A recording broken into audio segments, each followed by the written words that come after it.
ஆட்சி செய்கின்ற திமுக, குறிப்பாக முதலமைச்சர் ஸ்டாலின் அவர்கள் தலைமை ஆட்சியை அகற்ற வேண்டும். இவர்களுக்கு நீங்கள் எல்லாம் வாய்ப்பு கொடுத்து விட்டீர்கள். 4.5 ஆண்டு காலம் வாய்ப்பு கொடுத்து தமிழ்நாட்டை நாசப்படுத்திக் கொண்டிருக்கின்றார்கள். உங்களுடைய பிள்ளைகள், உங்களுடைய பேர பிள்ளைகளுடைய எதிர்காலத்தை நீங்கள் கருத வேண்டும், சிந்திக்க வேண்டும். மீண்டும் தப்பி தவறி திமுக ஆட்சிக்கு வந்தால், வரப்போது கிடையாது, அப்படி வந்தால் உங்கள் பிள்ளைகள், உங்கள் பேர பிள்ளைகள், ஆண் பிள்ளையா இருந்தாலும் சரி, பெண் பிள்ளை இருந்தாலும் சரி, அவங்க வாழ்க்கையை நினைத்து பாருங்கள். நான் ஒரு மருத்துவனாக நான் சொல்கின்றேன், முன்னாள் சுகாதாரத்துறை அமைச்சராக நான் பேசுகிறேன்.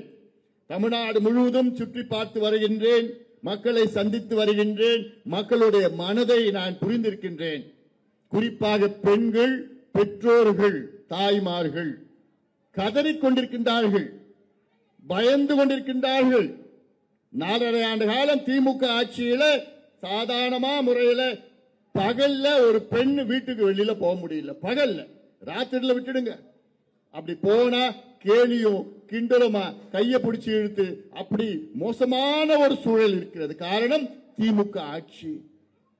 மது மட்டும் கிடையாது, போதை பொருட்கள். போதை பொருட்கள்னா ஏதோ சும்மா கஞ்சாலாம் கிடையாது, அதை விட மோசமான பொருட்கள். கஞ்சா, அபின், காக்கேன், ஹெராயின், எல்எஸ்டி, மித்தைல் ஆம்பெட்டமைன் போன்ற மோசமான போதை பொருட்கள். இதெல்லாம் அமெரிக்காவில தான் விற்பானுங்க. ஆனால் அமெரிக்காவை விட மோசமா இன்னைக்கு தமிழ்நாட்டில் வித்துட்டு இருக்கிறானுங்க.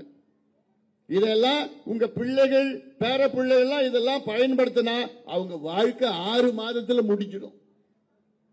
குடிச்சிட்டு வந்தா உங்களுக்கு தெரியும், வீட்டுல யாராவது குடிச்சிட்டு வந்தா நாத்தடிக்கும். ஆனா இந்த போதை ஊசி, போதை பவுடர், இந்த போதை மாத்திரை, இந்த போதை எண்ணெய், போதை சாக்லேட், போதை ஸ்டாம்ப், இதெல்லாம் பயன்படுத்தினா உங்களுக்கு தெரியறதுக்கு 1 வருஷத்துக்கு மேல ஆயிடும். அவன் மாட்டம் வருவான், வீட்டுக்கு வருவான், சாப்பிடுவான், போவான், தூங்குவான், வெளியில போவான். அப்படி 1 ஆண்டுக்கு பிறகு உங்களுக்கு தெரிஞ்சதுன்னா அவனை மீட்டெடுக்க முடியாது, அவங்க வாழ்க்கை நாசமாகிடும். இதற்கு காரணம் யாருன்னா முதலமைச்சர் ஸ்டாலினும் திமுகவும் தான் காரணம். இப்படி ஒரு கலாச்சாரம் 4 ஆண்டுகளுக்கு முன்பு தமிழ்நாட்டில் இல்ல. தமிழ்நாட்டில் போதையே இல்லைன்னு நான் சொல்ல மாட்டேன். இவ்வளோ மோசமான ஒரு சூழல் தமிழ்நாட்டில் கிடையாது. முதலமைச்சர் தமிழ்நாட்டில் என்ன நடக்குதுன்னு கூட தெரியாது. அவர் ஏதோ வருவாரு, தினம் 2 மணி நேரம் அவர் காலையில் வந்து நிகழ்ச்சிக்கு கால் ஷீட் கொடுப்பார். இந்த சினிமாக்காரங்க வருவாங்க பாரு, ஆக்டிங் கால் ஷீட் கொடுப்பாங்க பாரு, சினிமா நடக்கிறது 2 மணி நேரம் 3 மணி நேரம் கால் ஷீட் கொடுப்பாங்க பாரு. அதே தான் நம்ம முதலமைச்சர் வருவார், ஆக்ஷன் கேமரா டேக், அப்புறம் 2 மணி நேரத்துக்கு முன்னாடி கட் கேமரான்னு சொல்லுவாங்க, வீட்டுக்கு போயிடுவார். இடையில எழுதி கொடுப்பாங்க, அதை ஏதோ படிச்சுட்டு போயிடுவார். அவருக்கு என்னன்னு தெரியல, மற்றவங்களுக்கும் தெரியாது. இதுதான் நடக்குது. நாடகம், தினம் நாடகம் நடக்குது, தினம் நாடகம் நடக்குது. இதை நீங்கள் புரிந்து கொள்ள வேண்டும். தமிழ்நாட்டில் நல்ல ஆட்சியே இல்லை. இன்னும் சொல்ல போனா ஆட்சி கிடையாது, நிர்வாகம் கிடையாது, விளம்பரம் தான் இருக்குது, அறிவிப்புகள் தான் இருக்குது. இன்னைக்கு காலையில் ஒரு அறிவிப்பு, சென்னையில் ஒரு அறிவிப்பு, உங்க பணம், மக்கள் பணம், கோடி கணக்கான ரூபாய் செலவு பண்ணி ஒரு விழா நடத்துறாங்க. அந்த விழாவுக்கு பேர் என்னன்னா தமிழ்நாட்டில் கல்வி சிறந்த மாநிலம். என்ன பேருப்பா? பேரை விட நோயில் நுழையும். கல்வியில் சிறந்தது தமிழ்நாடா? என்னையா சிறந்தது? என்னையா சிறந்தது தமிழ்நாடு? என்ன கல்வியில் சிறந்து போச்சு தமிழ்நாடு? கல்வித்துறை மிக மோசமான துறையா இருக்குது. என்கிட்ட ஒரு விவாதம் பண்ணுங்க, மேடையை போடுங்க, நான் வரேன். இந்த மாவட்டத்தில் கல்வி அமைச்சர் இருக்கிறாரு. என்ன கல்வியில் சிறந்தது? இவங்க மாணவர்களுக்கு 1000 ரூபாய் கொடுக்க போறாங்களாம். இது என்ன புதிய திட்டமா? இதுக்கு ஒரு விழா? இருக்கிறதுலே மிக மோசமான கல்வித்துறை தமிழ்நாட்டில் தான் இருக்கு. இதுக்கு என்னால புள்ளி விவரங்களோட சொல்ல முடியும். இன்னைக்கு ஒரு உதாரணம் எடுத்துக்கங்க, பள்ளி கல்வி எடுத்துக்கங்க. பள்ளி கல்வித்துறையில் தமிழ்நாட்டில் 4000 பள்ளிக்கூடத்தில் ஒரே ஒரு ஆசிரியர் தான் இருக்கிறாங்க. அதாவது தொடக்கப்பள்ளியில் 1ஆவதுலேருந்து 5ஆவது வரைக்கும் 4000 பள்ளிக்கூடத்தில் ஒரு ஆசிரியர். ஒன்னாவதுக்கு ஒரு ஆசிரியர், ஒரே ஆசிரியர் தான் ஒன்னாவது கற்றுக் கொடுப்பாரு, ரெண்டாவது கற்றுக் கொடுப்பாரு, மூணாவது கற்றுக் கொடுப்பாரு, நாலாவது, அஞ்சாவது. இப்படி 4000 அரசு பள்ளிக்கூடம் இருக்கு. இதை விட ஒரு மோசமான மாநிலம் எங்கேயாவது இருக்குமா? ஒரு வாத்தியாரு 5 வகுப்புகளுக்கு எப்படி கற்றுக் கொடுக்க முடியும்? இதை விட மோசம்.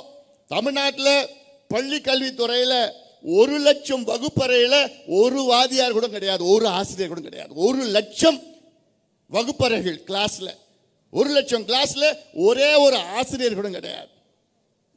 இதுதான் லட்சணம், கேடு கட்ட லட்சணம் திமுக ஆட்சியில் நடக்குது. அதாவது இன்னைக்கு எப்படி இருக்குன்னா, தமிழ்நாட்டில் அரசு பள்ளிக்கூடங்கள் 37,500 அரசு பள்ளிக்கூடங்கள் இருக்கிறது. அதுல 52 லட்சம் மாணவர்கள் படிக்கிறாங்க. தனியார் பள்ளிக்கூடத்தில் எவ்வளவு தெரியுமா இருக்கு? வெறும் 12,500. ஆனால் அதுல 65 லட்சம் மாணவர்கள் படிக்கிறாங்க. எப்படி இருக்கணும் தமிழ்நாடு?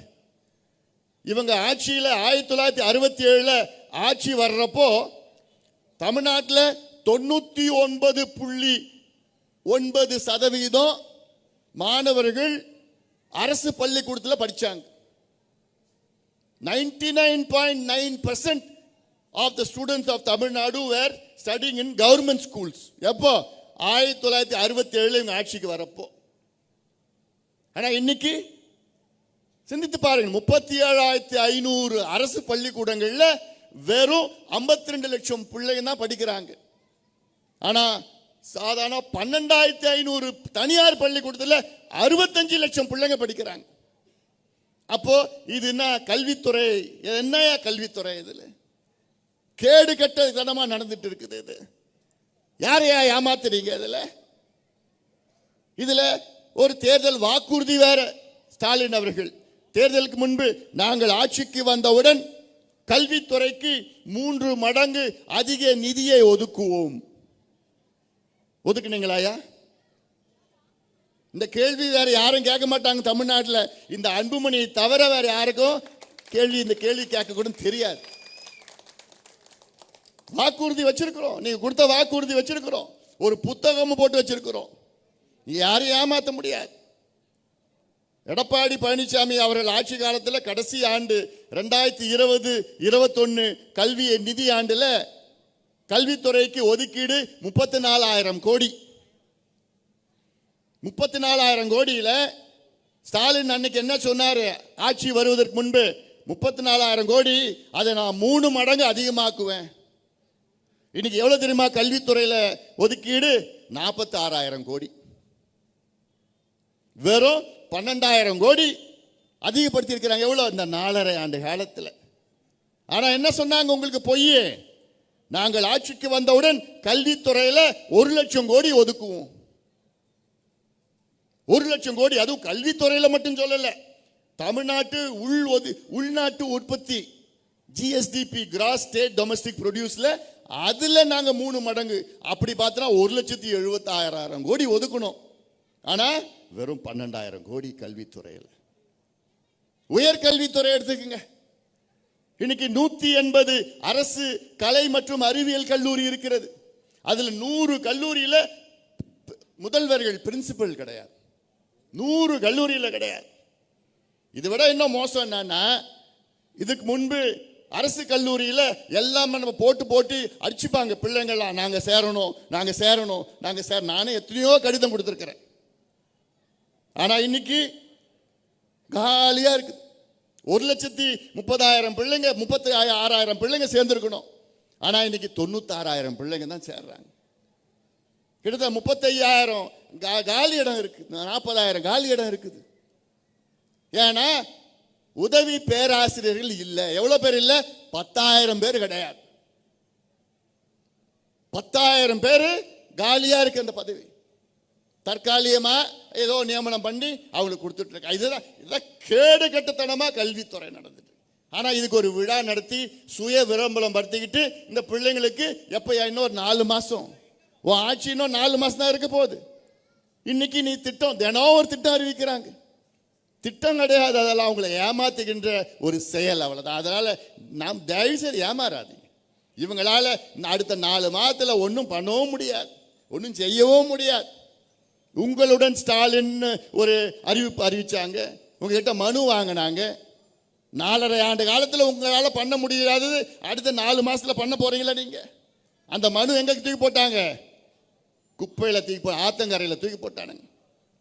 இதுதான் திமுக ஆட்சி. திமுக ஆட்சி. திருச்சி மாவட்டத்தில் எப்பேற்பட்ட மாவட்டம் இது? காவிரி ஓடுகின்ற மாவட்டம். ஒரு பகுதி டெல்டா மாவட்டம், கிழக்கு பகுதி, மற்ற பகுதி செழுமையா இருக்கணும். இன்னைக்கு காலையில நம்முடைய விவசாய சங்க தலைவர் ஐயா கண்ணு அவர்களோட ஒரு நிகழ்ச்சி நடத்தின. ஒரு நிகழ்ச்சினா ஒரு போராட்டம் மாதிரி. அவங்க ஒரு கோரிக்கை வச்சிருக்கிறாங்க. இந்த திருச்சி மாவட்டத்தில் ஒரு நீர் பாசன திட்டம், காவிரி 5 இணைப்பு திட்டம். காவிரி 5 திட்டம்னு 5 கொல்லிமலையிலேருந்து தொடங்குது. அந்த 6 காவிரியில் கலக்குது. அதில் காவிரி தண்ணியை அங்கே இணைச்சி எங்கே இணைக்கணும்? மேட்டூர்ல இருந்து அங்கே காவாய் மூலம், வாய்க்கால் மூலமாக அங்கே இருக்கின்ற சரபங்கா நதியில், திருமணிமுத்தார் நதியில், 5 நதியில் இணைச்சி அங்கே கிட்டத்தட்ட 5 மாவட்ட மக்கள் அங்கே பயன்பெறுவார்கள். 40,000 ஏக்கர் நேரடியாக பாசனம், 4 லட்சம் ஏக்கர் மறைமுகமாக பாசனம். இது 1 கோடி மக்கள் இதில் பயன்பெறுவார்கள். 1 கோடி மக்கள். ஆனா இந்த திட்டம் 50 ஆண்டு கால கனவு திட்டம். இன்னைக்கு வரைக்கும் அதுக்கு ஒண்ணுமே அறிவிப்பு தவிர வேறு ஒண்ணுமே கிடையாது. நான் கேட்கிறேன், திமுக அரசு, ஏயா நீங்க ஆட்சிக்கு வந்து 4.5 ஆண்டு காலத்தில் ஏதாவது ஒரு நீர்ப்பாச திட்டத்திற்கு அறிவிச்சிருக்கீங்களா? ஏதாவது ஒரு நீர்ப்பாச திட்டத்தை நீங்க செயல்படுத்திருக்கிறீங்களா? ஒண்ணுத்தும் கிடையாது. எவ்வளோ மோசடி ஆட்சி நடக்குது, எவ்வளோ மோசடி ஆட்சி நடக்குது. தமிழ்நாட்டில் நம்ம காவேரியில பிச்சை எடுத்துட்டு இருக்கிறோம். கர்நாடகா கூட சண்டை போடுறோம், அவன் நமக்கு தண்ணி கொடுக்க மாட்டான், பிச்சை எடுக்கிறோம், கேஸ் போடுறோம். நமக்கு அங்கே ஏதோ சின்ன போராட்டம் நடத்தினா அங்கே தமிழ் ஆளுகளை அங்கே அடிக்கிறான், அவன் உதைக்கிறான். நீதிமன்றத்துக்கு போனோம். 177.25 டிஎம்சி தண்ணி ஒரு வருஷத்துக்கு டைம் டேபிள் போட்டு கொடுத்துருக்குறாங்க. காவிரி நடுவர் மன்றம் தீர்ப்பு. அதில் ஒவ்வொரு மாதமும் எவ்வளோ கொடுக்கணும், தண்ணி கொடுக்கணும்னு சொல்லியிருக்கிறாங்க. இன்னைக்கு காலையில் கூட ஒரு தீர்ப்பு, இந்த மாதத்தில் 20 டிஎம்சி தண்ணி விடணும்னு. ஆனால் விடுவானா? இல்லை. அவனுக்கு எப்போ அங்கே டேம்லாம் நிரம்புதோ அங்கே மிச்ச தண்ணியை இங்கே வேற வழி இல்லாமல் விடுறான், அவ்வளோதான். ஆனா அந்த தண்ணியும் நமக்கு மிச்சப்படுத்த முடியலையே. கேடு கெட்டத்தனம், அது அயோக்கியத்தனம். இவ்வளவு காலமா ஆட்சி பண்ணிட்டு இருக்கீங்க, 60 ஆண்டு காலம் ஆட்சி பண்றீங்க. உங்களால புதிய அந்த நீர் தேக்குகின்ற, சேமிக்கின்ற அந்த தன்மையை கூட உங்களுக்கு தெரியல, அந்த மேலாண்மை கூட தெரியல உங்களுக்கு. ஒரு வருஷத்துல காவிரியில கிட்டத்தட்ட 50 டிஎம்சியிலிருந்து 500 டிஎம்சி வரை கடலில் கலக்குது. இந்த வழியா தான் போகுது. முக்கோம்புக்கு முன்னாடி அங்க கொள்ளிடம் அந்த பக்கம் பிரியுது, இந்த பக்கம் காவிரி வருது, அங்க கல்லணையில் போய் எல்லாம் சேருது, அங்க 5ஆ பிரியுது காவிரி. அதை சேமிக்க முடியல. அந்த வர தண்ணியில என்ன செஞ்சிருக்கணும்? நீர் பாச திட்டங்களுக்கு அறிவிச்சிருக்கணும். என்ன திட்டம் கேட்டேன் நாங்க உங்ககிட்ட? காவிரி குண்டார் திட்டம். அது எவ்வளோ காலமா கோரிக்கை. ஏன் நீங்க உங்க ஆட்சியில முன்னாள் அமைச்சர் பேராசிரியர் அன்பழகன் திமுக ஆட்சியில 2008 அறிவிச்சார்ல இந்த திட்டத்தை. அதை நீங்க என்ன பண்ணிருக்கணும்? இப்ப உங்க ஆட்சி நடக்குது இல்ல, நீங்க அறிவிச்ச திட்டம் தானே அது. அதை நிறைவேற்றி இருக்கணுமா? அதுக்கு நிதி ஒதுக்கீடு செஞ்சிருக்கணுமா? அதிமுக காலத்தில் நீங்க அறிவிச்சீங்க, அவ்வளவுதான் 2008. ஆனா 2011 வரைக்கும் ஆட்சியில் இருந்தீங்க, ஒரு துரும்ப கூட நீங்க கிள்ளி போடல. அதுல அதிமுக ஆட்சியில் அதுக்கு அடிக்கல் நாட்டினாங்க. கடைசி காலத்தில் 13,000 கோடி அறிவிச்சாங்க. சரி, நீ வந்த மறுபடியும் நீங்க அறிவிச்ச திட்டம் தானே அது. எவ்வளவு நீ நிதி ஒதுக்கீடு கொடுத்தது வரைக்கும் அந்த திட்டத்துக்கு? 13,000 கோடியில் எவ்வளோ? வெறும் 250 கோடி. அந்த திட்டம் 262 கிலோமீட்டர் நீங்க வாய்க்கால் மூலமாக, மிக சிறந்த திட்டம் யாது? காவிரி குண்டார் திட்டம். காவிரியில தண்ணி வீணா போற, அதுல ஒரு 8 to 10 டிஎம்சி தண்ணி, அதை எடுத்து கரூர்ல அங்க தொடங்கி திருச்சி மாவட்டம், சிவகங்கை மாவட்டம், புதுக்கோட்டை மாவட்டம், மதுரை மாவட்டம், அங்க விருதுநகர்ல குண்டாறு போகுது. 3 ஆறுகளை கடந்து வைகை ஆற்றை கடந்து குண்டாறுல இணைச்சா கிட்டத்தட்ட 6 மாவட்டம் வளம் பெறும், செழுமையா இருக்கும். குடிநீர் பிரச்சனை தீரும், விவசாயம் பெருகும். இதை கூட செய்ய துப்பு இல்லாத ஒரு அரசியா, துப்பு கிடையாதுயா. நீ எல்லாம் எதுக்கு அவனுக்கு ஆட்சி? எதுக்கு நீ முதலமைச்சரா? எதுக்கு உங்க அமைச்சர்கள்? இதான் எங்களுக்கு வேணும். உன்னுடைய டூப்ளிகேட் திட்டம், போலி திட்டம்லாம் வேணாயா? நீ கொடுக்குற 1000 ரூபாய் வேணாயா? நீ ஏமாத்துற கொடுத்த இன்னமும் 1000 ரூபாய் கொடுத்துட்டா தமிழ்நாடு வளர்ச்சி பெறுமா? பெண்கள் பத்திரமா இருப்பாங்களா? இந்த திட்டத்தை போடுயா. கர்நாடகா அறிவிச்சிருக்கிறான் பார், அவங்கிட்ட போய் பாடம் கத்துக்கோ. போன வாரம் கர்நாடகாவில் upper Krishna irrigation project, upper Krishna irrigation project பாசன திட்டம் எவ்வளவு தெரியுமா ஒதுக்கீடு செஞ்சிருக்கிறாங்க? 70,000 கோடி. நான் காலையில் 77 சொன்னேன். 70,000 கோடி போன வாரம் அறிவிச்சிருக்கிறாங்க. அந்த 70,000 கோடி எதுக்கு? ஒரு திட்டத்துக்கு. ஆனா இங்க இவனுங்க என்ன பேர் வைக்கலாம்னு தெரியல. எனக்கு மனசுல நிறைய இருக்குது, ஆனா நான் மேட நாகரிகம் இல்லை. அது அவ்வளோ கோபம் வருது எனக்கு. 70,000 கோடி ஒரு திட்டம். அந்த ஒரு திட்டம் மூலமா 6 மாவட்டம் அங்கே பயன்பெறும். 15 லட்சம் ஏக்கர் அங்கே பாசனம் செய்யலாம். 15 லட்சம் ஏக்கர் ஒரு திட்டத்தில்.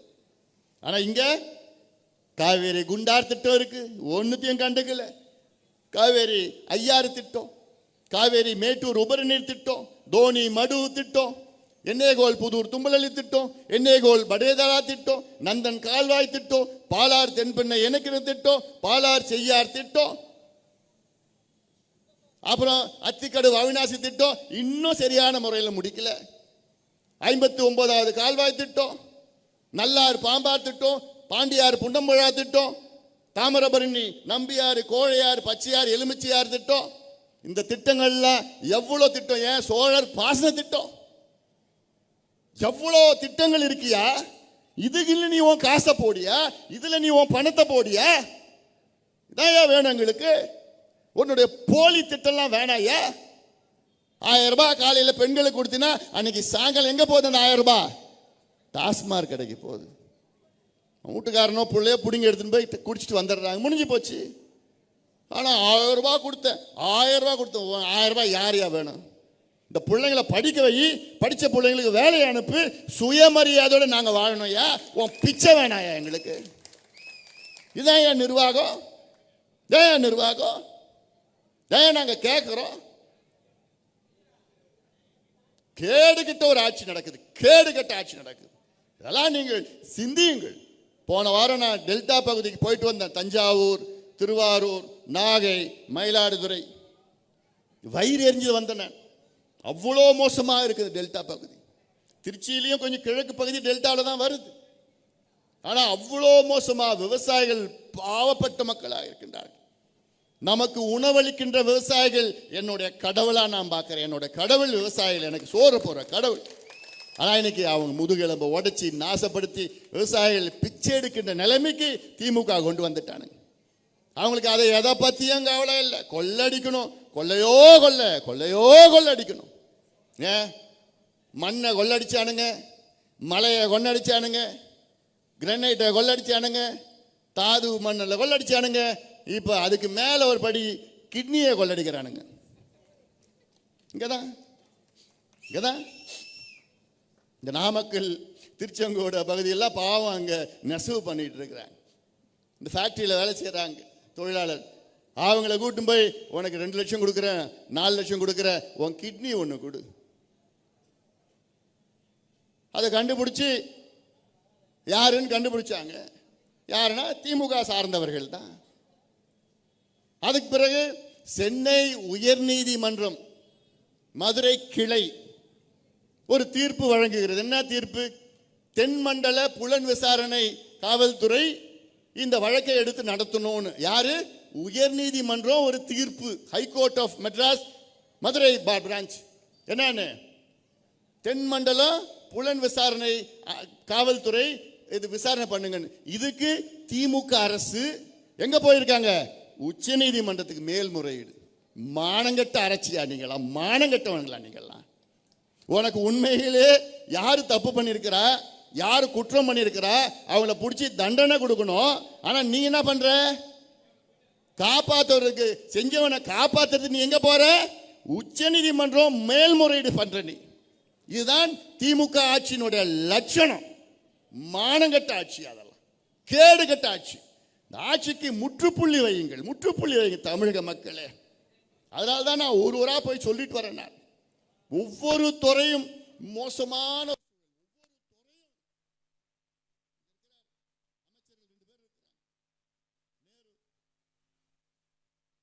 அந்த காலத்தில் நமக்கு விடுதலை வாங்கி தந்த நேருவுக்கும் காந்திக்கும் நிறைய சம்பந்தம் இருந்தது. காந்தி அவர்கள் தான் தேச தந்தை. அவர் தலைமையில நேரு போராட்டம் பண்ணி ஜெயிலுக்கெல்லாம் போய் விடுதலை வாங்கி கொடுத்தாங்க. அந்த காலத்து நேருக்கும் காந்திக்கும் நிறைய சம்பந்தம் இருக்கு. திருச்சி நேருக்கும் காந்திக்கும் நிறைய சம்பந்தம் இருக்கு. தேர்தல் நேரத்தில் நிறைய காந்தி உங்களுக்கு கொடுப்பார். திருச்சி நேரு அந்த ஒரு சம்பந்தம் தான். எப்படி பண்ணலாம்? திருச்சியில இங்க குப்பையை கொட்டி குப்பையை எரிச்சிட்டு இருக்கிறார். இது நகர்ப்புற உள்ளாட்சி அமைச்சர். ஏன் இது மாத்தி பண்ண முடியாதா? வேற எடுத்து போக முடியாதா? குப்பை மேலாண்மைன்னு ஒண்ணு இருக்கு, வேஸ்ட் மேனேஜ்மெண்ட் ஒண்ணு இருக்கு. இது மற்ற நாடுகள்ல மிக சிறப்பா பண்ணிட்டு இருக்கிறாங்களே, உங்களுக்கு பண்ண தெரியாதா? ஏன் அதுல சரியான முறையில் வரலையா? ஏன் திருச்சியில வாழ மக்கள் எல்லாம் அந்த டயாக்சின் என்ன தெரியுமா? இந்த டயாக்சின் ஒரு நச்சு பொருள், நச்சு வாயு. இந்த நச்சு வாயு நீங்க சுவாசிச்சீங்கன்னா உங்களுக்கு கேன்சர் வரும். இது ஏன் வருதுன்னா, குப்பையை எரிக்கிறாங்கல்ல, அந்த குப்பையை எரிச்சா அந்த டயாக்சின் வரும் வெளியில. இதைத்தான் திருச்சியில் இருக்கிற அத்தனை மக்களும் நீங்க சுவாசிச்சுட்டு இருக்கிறீங்க, சுவாசம். ஆனா காலையில வாக்கிங் மட்டும் போறீங்க. அந்த வாக்கிங்ல நீங்க என்ன சுவாசிக்கிறீங்க?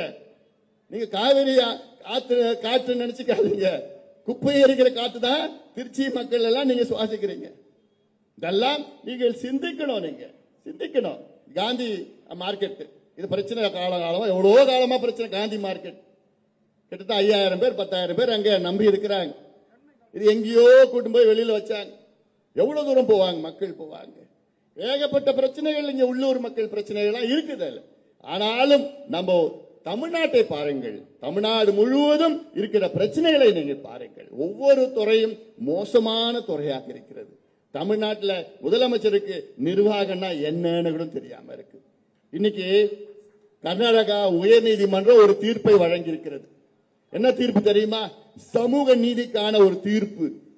என்னன்னா, கர்நாடகாவில் அரசாங்கம் அங்கே சாதிவாரி கணக்கெடுப்பு நாங்கள் நடத்துவோம் என்று தீர்மானம் செய்து அமைச்சரவையில் ஒப்புதல் வழங்கி, தமிழ்நாட்டில் அங்க கர்நாடகாவில் 22ஆம் தேதியிலிருந்து சாதிவாரி கணக்கெடுப்பு நடத்திட்டு இருக்கிறாங்க. அங்க கர்நாடகாவில் அதை எதிர்த்து அங்கே ஒரு வழக்கு ஒருத்தர் போட்டார்.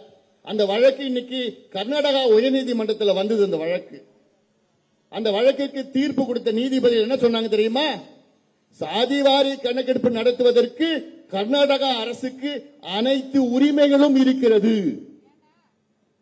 தாராளமா நடத்தி கொள்ளலாம். மத்திய அரசு மட்டும் நடத்தணும்னு அவசியம் கிடையாது. மாநில அரசு நடத்துவதற்கு மாநில அரசுக்கு உரிமை இருக்கிறது என்று கர்நாடகா உயர்நீதிமன்றம் இன்னைக்கு காலையில் தீர்ப்பு கொடுத்திருக்கிறார்.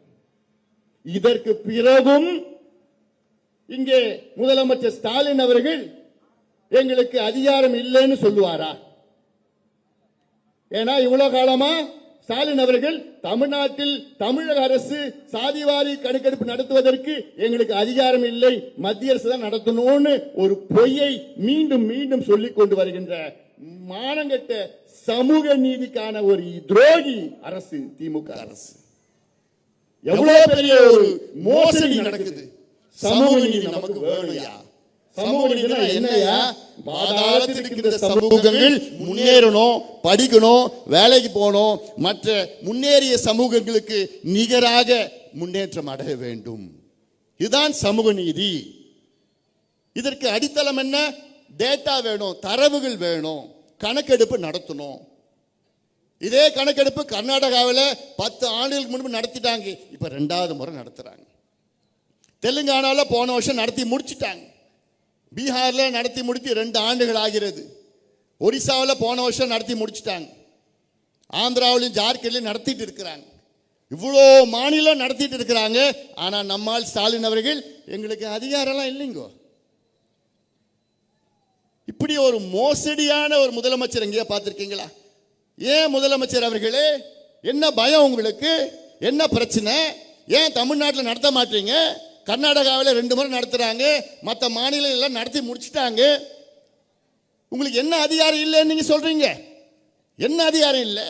இந்தியன் ஸ்டாட்டிஸ்டிக்கல் ஆக்ட் 2008, இந்தியன் புள்ளியியல் சேகரிப்பு சட்டம் 2008 படி பஞ்சாயத்து தலைவருக்கு கூட அதிகாரம் இருக்கு. இந்தியாவில் பஞ்சாயத்து தலைவர் கூட கணக்கெடுப்பு நடத்த அதிகாரம் இருக்கு, அவர் பஞ்சாயத்துல. ஆனா நம்ம முதலமைச்சர் ஸ்டாலினுக்கு தமிழ்நாட்டில் அதிகாரம் இல்லை என்று ஒரு பொய்யை மீண்டும் மீண்டும் சொல்கிறார். ஏன்னா கணக்கெடுப்பு நடத்தணும், ஜாதி வாரி கணக்கெடுப்புன்னு கூட பேர். ஜாதி உங்களுக்கு பிடிக்கலையா, பேரை மாத்திங்க. சமூக நீதி கணக்கெடுப்பு இல்ல சமூக கணக்கெடுப்பு, சமூக பொருளாதார கணக்கெடுப்பு வச்சுக்கோங்க. ஏன்னா கணக்கெடுப்பு நடத்துங்க. இப்ப கணக்கு எந்த கணக்கு வச்சு பண்றாங்க? 1931 வெள்ளக்காரங்காலத்தில் எடுத்த கணக்கு. அதை வச்சு தான் ஓட்டிட்டு இருக்கிறாங்க. 90 ஆண்டுகள் முன்பு கணக்கெடுப்பு நடத்தினாங்க. இப்போ என்ன கணக்கெடுப்பு? சாதாரண வேலையா கணக்கெடுப்பு நடத்துவது? 500 கோடி செலவாகும். 2 மாதத்துக்குள்ள எடுக்கலாம். ஒரு 3 லட்சம் அரசு ஊழியர்கள் வேலை செஞ்சலாம். 500 கோடி தான். தமிழ்நாடு பட்ஜெட் 4.5 லட்சம் கோடி. அதில் 500 கோடி பணமே கிடையாது தமிழ்நாடு அரசுக்கு பொறுத்த வரைக்கும். 3 லட்சம் அரசு ஊழியர்கள் 2 மாசம் வேலை செஞ்சா போதும்.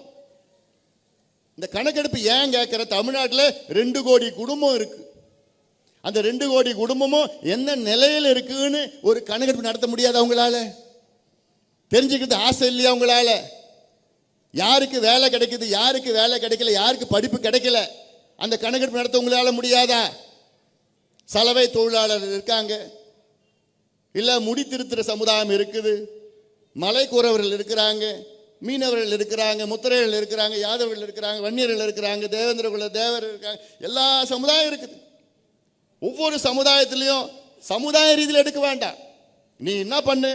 2 கோடி குடும்பம், 2 கோடி குடும்பம். இந்த குடும்பம் இன்னைக்கு இந்த வீடு போனேன்னா இந்த வீட்டில் உங்களுக்கு எத்தனை பேர் இருக்கீங்க? நீங்க எந்த மதத்தை சார்ந்தவர்கள், எந்த ஜாதியை சார்ந்தவர்கள், அதுல எந்த பிரிவை சார்ந்தவர்கள்? இது முதல் 3 நாள் கேள்வி.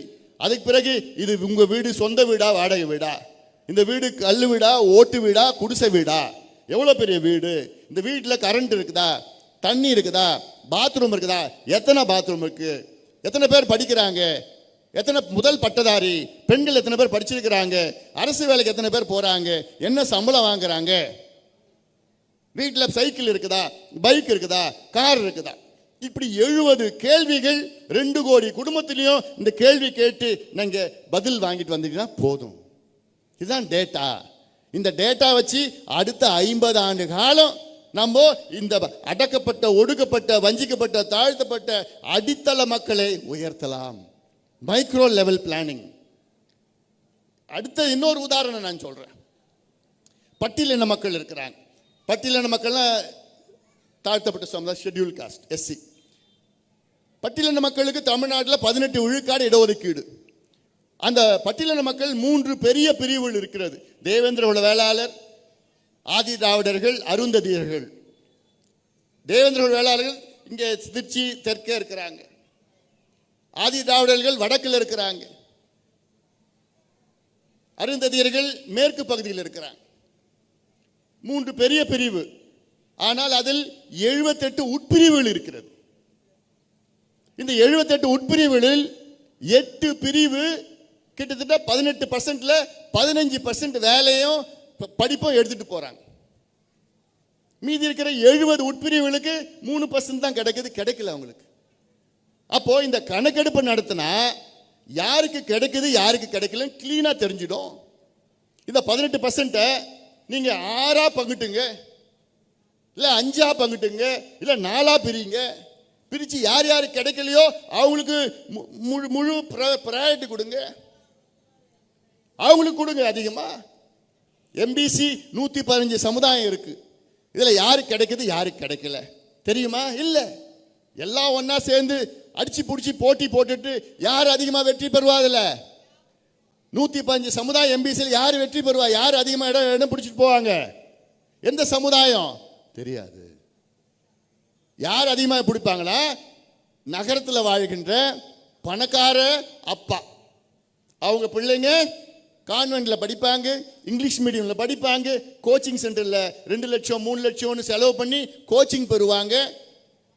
இல்ல வேலைக்கு அங்க சென்னையிலயோ ராஜஸ்தான் கோட்டாவிலையோ டெல்லியில போய் 5 லட்சம் 10 லட்சம் கொடுத்து அங்க போய் அங்க பயிற்சி பண்ணுவாங்க. கிராமத்துல குப்பன் சுப்பன் முனியம்மாவுடைய பசங்க கவர்மெண்ட் ஸ்கூல்ல படிச்சாங்கன்னா ஒண்ணுமே போட்டி போட முடியாது. ஆனா 2 பேரும் ஒரே சமுதாயம், 2 பேரும் ஒரே சமுதாயம். ஆனா யாருக்கு கிடைக்கும் வேலை? டவுன்ல படிக்கிற பணக்கார பிள்ளைக்கு தான் வேலை கிடைக்கும். டவுன்ல படிக்கிற பணக்கார பிள்ளைக்கு தான் எம்பிபிஎஸ்ஓ பிடி எல்லாம் கிடைக்க போகுது. இது எப்படி தெரியும் உங்களுக்கு? கணக்கெடுப்பு நடத்தணும். இதான் சமூக நீதி, இதான் நாங்க கேட்கிறோம். கணக்கெடுப்பு இதுக்காக தான் நடத்த சொல்றோம். ஆனா ஸ்டாலினுக்கு நடுங்குது. கணக்கெடுப்புனால பயம் ஸ்டாலின் பயம். என்னையா பயம் உங்களுக்கு? என்னையா பயம்? எதுக்கு சொல்ற? அதிகாரம் இல்லைன்னு. அதிகாரம் வைத்துக் கொண்டு அதிகாரம் இல்லை என்று சொல்பவர்கள் என்னை பொறுத்த வரைக்கும் கோழைகள். அதிகாரம் இல்லை என்றாலும் எனக்கு அதிகாரம் இருக்கிறது அப்படின்னு சொல்றவங்க தான் வீரர்கள். ஸ்டாலின் எந்த வகை? இதுல கோழை. Stalin is a coward. Stalin அவர்கள் சமூக நீதியின் விரோதி மட்டுமில்ல, சமூக நீதியின் துரோகி. எவ்வளவு பெரிய துரோகம் தமிழ்நாட்டுக்கு செஞ்சிட்டு இருக்கிறார் தெரியல. இது எல்லா சமுதாய பிரச்சனைகள், ஏதோ ஒரு ஜாதி பிரச்சனை கிடையாது. எல்லா சமுதாயத்திற்கும் துரோகம் செய்து கொண்டிருக்கின்றார் ஸ்டாலின் அவர்கள். நீங்கள் புரிந்து கொள்ள வேண்டும். இது ஏதோ வன்னியர் பிரச்சனை, இது முத்திரையர் பிரச்சனை, இது தேவர் பிரச்சனை, அதெல்லாம் கிடையாது. எல்லா சமுதாயத்தினுடைய பிரச்சனை. பட்டியலின மக்கள், பழங்குடி மக்கள், சிறுபான்மையர் மக்கள், எல்லா மக்களுடைய பிரச்சனை எழுது. இதை தமிழக மக்கள் நீங்கள் புரிந்து கொள்ள வேண்டும். இதை மூடி மறைக்கிறதுக்கு தான் தினம் ஷோ காமிச்சிட்டு இருக்கிறார். தினம் ஷோ ஆக்ஷன் கேமரா டேக், 2 மணி நேரம் கழிச்சு கட் கேமரா, அவ்வளோதான், வீட்டுக்கு போயிடுவார். அடுத்த நாள் காலைல வருவார், ஒரு நடக்கும். ஆனா தமிழ்நாட்டில் ஊடக நண்பர்கள் மட்டும் திமுகவுக்கு ஆதரவு கொடுக்கலன்னு வச்சுங்க, ஒரு நாள் கூட திமுக அரசு இருக்காது. சரிதானே? தமிழ்நாட்டில் ஊடக நண்பர்கள் தான் திமுகவை தூக்கி பிடிச்சி, அரசாங்கத்தை தூக்கி பிடிச்சி வச்சிருக்கிறாங்க. அவங்க மட்டும் இல்ல மோசம்னு ஒரு வார்த்தை ஒரு சொன்னா முடிஞ்சு போச்சு. டெபாசிட் வாங்காதியா திமுக? ஒரு தொகுதியிலும் தமிழ்நாடு டெபாசிட் வாங்காது. அவ்வளோ மக்கள் கோபத்தில் இருக்கிறாங்க. அவ்வளோ துரோகம் தமிழக மக்களுக்கு செஞ்சுட்டு இருக்கிறாங்க. விவசாயிகள்லாம் கொந்தளிப்பா இருக்கிறாங்க, பெண்கள்லாம் கதறிட்டு இருக்கிறாங்க. இளைஞர்களுக்கு 1,30,00,000 இளைஞர்களுக்கு வேலை இல்லை. நெசவாளர்கள் போய் பார்த்துட்டு வரேன், பாவப்பட்ட மக்களா இருக்காங்க நெசவாளர்கள். மீனவர் நான் பார்த்துட்டு வரேன், கரையோரத்தில் பார்த்தா பாவமா இருக்கிற மக்கள், பாவப்பட்ட மக்கள். என்னையா பண்ணிட்டு இருக்கிற 4.5 ஆண்டு காலம்? எதுக்கே அவனுக்கு ஆட்சி? முடியலன்னா போ, என் முடியல சொல்லிட்டு போ. அவ்வளோ கொள்ளையடிச்சுக்கிட்டு இந்த கொள்ளிடம் ஆறு ஓடு, காவிரி ஆறு ஓடுது. நாங்க என்னையா கேட்டோம்? கொள்ளிடத்துல தடுப்பணை கட்டியா? கொள்ளும் இடம், எவ்வளோ தண்ணி வந்தா கொள்ளும் இடம் தான் கொள்ளிடம். அவ்வளோ பெரிய ஆறு, அதுல ஒரு 10 தடுப்பணை கட்டியா? நாங்க கேட்டது. அதுக்கு போராட்டம், எத்தனை போராட்டம் செஞ்ச. நாங்களாம் கட்ட மாட்டோம். யார் சொல்றது? ஸ்டாலின் அவர். நாங்க கட்டினா, தடுப்பணை கட்டினா அதுல மணல் கொள்ளை எடுக்க முடியாது. படுபாவிகளா, மணல் கொள்ளை எடுக்கிறதுக்காக வாழ்ந்த விவசாயிகளுடைய விவசாயத்தை நாசம் பண்ணிட்டு இருக்கீங்க. கொள்ளிடத்துல இன்னைக்கு கிட்டத்தட்ட 12 மணல் குவாரிகள் இருக்கு. 14 இருக்கு. 4 கிலோமீட்டர் ஒரு மணல் குவாரி, 4 கிலோமீட்டர் ஒரு மணல் குவாரி. இந்த மணல்ல எவ்வளவு தெரியுமா அரசுக்கு வருமானம் வந்தது? 2023-24 நிதியாண்டுல தமிழ்நாடு மொத்தம் 26 குவாரிகள், 26 மணல் குவாரியில் மொத்தம் அதிகாரப்பூர்வமான வருமானம் தமிழ்நாடு அரசுக்கு எவ்வளவு தெரியுமா வந்தது? 22 கோடி.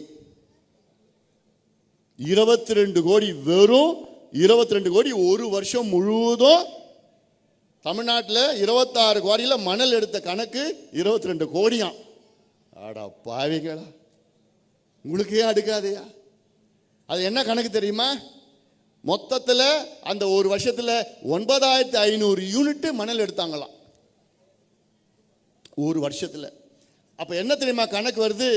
ஒரு குவாரியில் ஒரு நாளைக்கு 3 லாரி போதாம். எவ்வளோ? ஒரு குவாரியில் ஒரு நாளைக்கு 3 லாரி.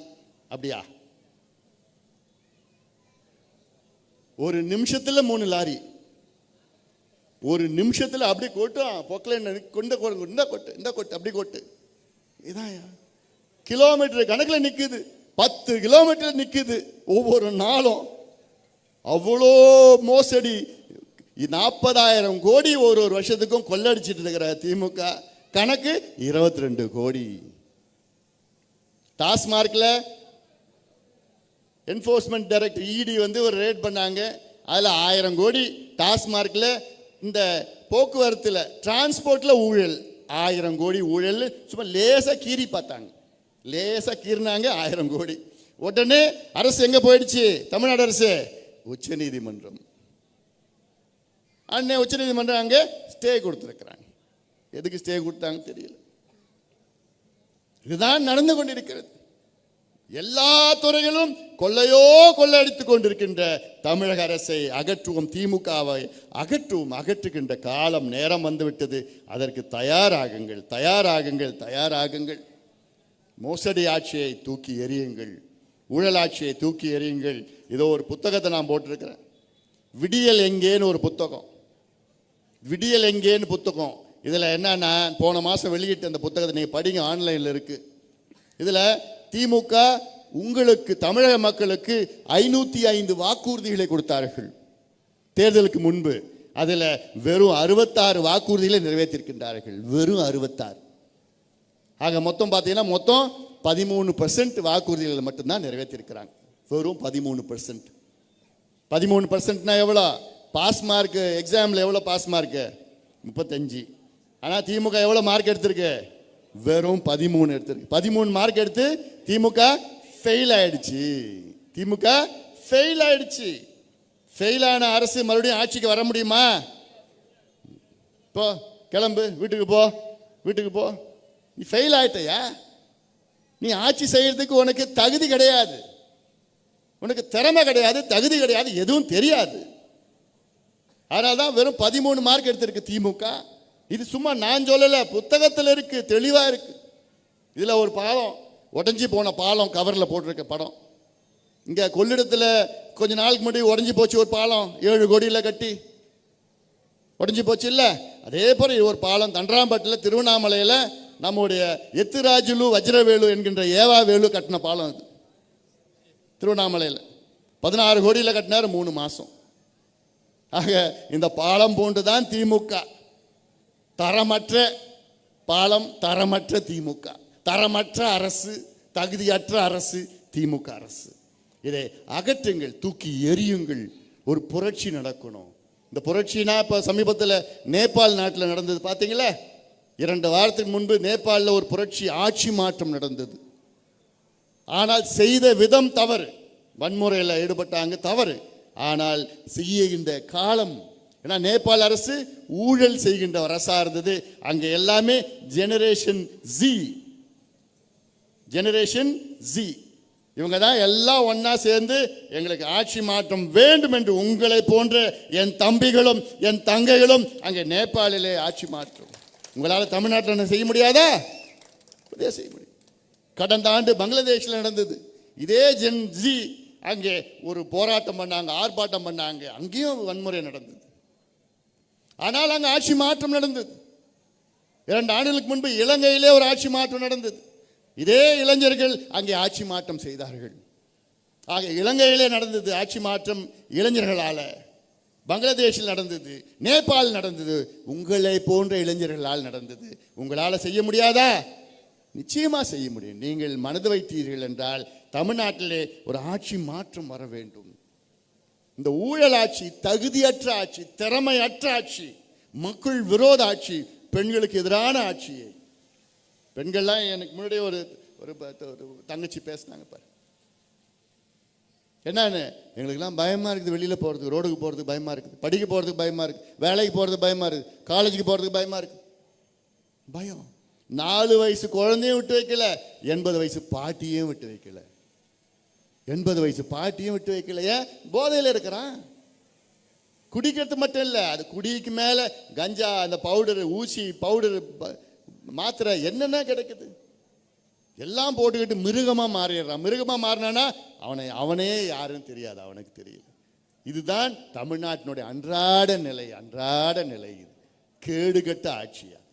காவல்துறை தகுதியான திறமையான காவல்துறை, தமிழ்நாடு காவல்துறை, ஆனால் அவங்களுக்கு சுதந்திரம் இல்லை. அப்படி கஞ்சா விற்கிறவன் யாராவது பிடிச்சாங்கன்னா, போதை மாத்திரை விற்கிறவன் பிடிச்சாங்கன்னா உடனே திமுககாரன் ஃபோன் பண்ணிடுறான், ஐயோ நம்ம ஆளையா விட்டுடுயா. போலீஸுக்கு என்ன பண்ணுவான், அப்புறம் டிரான்ஸ்ஃபர் பண்ணி விட்டுடுவாங்க. நமக்கு எதுக்கியா பிரச்சனை? விற்கிறதும் திமுககாரங்க தான், எல்லாத்தையும் வைக்கிறதும் திமுககாரன் தான், நாசம் பண்ணிட்டு இருக்கிறாங்க. அதனால இதையெல்லாம் நீங்கள் ஒரு முடிவு கட்ட வேண்டும். அதற்கு நீங்கள் தயாராக வாருங்கள். பெண்களே, தாய்மார்கள், பெற்றோர்கள், இளைஞர்கள், விவசாய பெருமக்கள், அரசு ஊழியர்களே, வரிஞ்சு கட்டிட்டு கடந்த தேர்தலில் போய் விடுவிடா பிரச்சாரம் பண்ணீங்கல்ல, அரசு ஊழியர்கள் விடுவிடா போய் திமுக தான் வரணும் பிரச்சாரம் பண்ணீங்க. பட்ட நாமம் போட்டார் ஸ்டாலின், பட்ட நாமம். நீங்க கேட்டது என்ன? பழைய ஓய்வூதியத்தை கேட்டீங்க. என்னை பொறுத்த வரைக்கும் இது சாதாரண ஒரு பிரச்சனை. சாதாரண பிரச்சனை நான் ஏன் சொல்றேன்னா, இந்தியாவில் 7 மாநிலங்களில் அந்த பழைய ஓய்வூதியத்தை அவர்கள் கொடுத்திருக்கின்றார்கள் அவருடைய அரசு ஊழியர்களுக்கு. தமிழ்நாட்டை விட நிதி மோசடி, நிதி நிலைமை மோசமாக இருக்கின்ற மாநிலங்கள் 7 மாநிலமும். அவங்களே பழைய ஓய்வூதியத்தை கொடுத்துருக்குறாங்க. உங்களால் கொடுக்க முடியாதா? ஆனால் மனசு இல்லை அவருக்கு. மனசு மட்டும் இல்லை, தெரியல, அடிப்படையில் தெரியல. தெரியாதவங்கெல்லாம் போய் நீங்கள் ஆட்சியில் வச்சிருக்கீங்களே, திறமை இல்லாதவர்கள்லாம் ஆட்சியில் வச்சிருக்கீங்களே, தகுதி இல்லாதவர்கள்லாம் ஆட்சியில் வச்சிருக்கீங்களே. தகுதியானவர்களை தேர்வு செய்யுங்கள், தேர்வு செய்ய எங்களுக்கு ஒரு வாய்ப்பு கொடுத்து பாருங்கள். எங்ககிட்ட அவ்வளோ திறமை இருக்கிறது, தகுதி இருக்கிறது, திட்டங்கள் இருக்கிறது. திமுகலாம் அடுத்த தேர்தலை சிந்திப்பார்கள், நாங்களாம் அடுத்த தலைமுறையை சிந்திப்போம். அடுத்த தலைமுறை எப்படி இருக்கணும், எப்படி முன்னேறணும், அதான் எங்களுடைய உணர்வுயா. எங்களுக்கு தேர்தல்லாம் பெருசு கிடையாது. எப்படியாவது தமிழ்நாட்டை காப்பாற்றணும், இளைஞர்களை காப்பாற்றணும், இளைஞர்கள் நல்வழிப்படுத்தணும், சுயமரியாதையுடன் வாழணும், மான மரியாதையுடன் வாழணும். இன்னைக்கு அடிமைகளாக வாழ்ந்து கொண்டிருக்கின்றார்கள் தமிழக மக்கள், அடிமைகளாக இருக்கின்றார்கள். அதையெல்லாம் ஒரு மாற்றி அமைக்க ஒரு வாய்ப்பு உங்கள் கையில் இருக்கிறது. இன்னைக்கு ஒரு முடிவு நீங்கள் எடுங்கள். யார் ஆட்சி செய்ய வேண்டும் என்பதை விட யார் ஆட்சி செய்யக்கூடாது, யார் வர வேண்டும் என்பதை விட யார் வரக்கூடாதுன்னு முடிவு இன்னைக்கு பண்ணுங்க. யார் வரக்கூடாது? திமுக வரக்கூடாது. அந்த முடிவை இன்னைக்கு எடுங்க. யார் வரணும்னு கொஞ்ச நாள்ல தெரிஞ்சிட போகுது. திமுக வரக்கூடாது. வாய்ப்பு நீங்க கொடுத்துட்டீங்க. ஒரு வாய்ப்பு இல்லை, 3 வாய்ப்பு நீங்க கொடுத்தீங்க. 3 வாய்ப்புகள் திமுக கொடுத்தீங்க. 2019 ஒரு வாய்ப்பு கொடுத்தீங்க. நாடாளுமன்ற தேர்தலில் 40க்கு 39 நீங்கள் வெற்றியை கொடுத்தீர்கள். 40 தொகுதி தமிழ்நாடு, பாண்டிச்சேரி உட்பட 40 MP இல்ல, திமுக 39 MP கொடுத்தீங்க. 2021 சட்டமன்ற தேர்தலில் ஸ்டாலின் அவர்களை முதலமைச்சராக்கினீங்க, திமுக ஆட்சியை கொடுத்தீங்க. 2024 நாடாளுமன்ற தேர்தல் மறுபடியும் வந்த தேர்தலில் 40 MP இல்ல, 40 திமுக கொடுத்தீங்க. இப்போ 3 வாய்ப்புகள் திமுக கொடுத்தீங்க. 4வது முறையும் கொடுக்க போறீங்களா? போதும்பா, நாடு தாங்காதுப்பா, போதும்பா. 3 முறை அவர்களுக்கு வெற்றியை கொடுத்த தமிழக மக்கள் மீண்டும் உங்களுக்கு திருப்பி கொடுத்தது என்ன? பட்ட நாமத்தை போட்டு பெண்களுக்கு பாதுகாப்பு இல்லாமல் சாராயத்தை கட்டவிழ்த்து விட்டு கஞ்சா, போதை, ஊழல் நாசம் பண்ணிட்டு இருக்கிறாங்க. அதனால இதையெல்லாம் சிந்தித்து நல்ல முடிவெடுங்கள் தமிழக மக்களே, நல்ல முடிவெடுங்கள். நாம் முடிவெடுக்கின்ற காலம் நேரம் வந்துவிட்டது.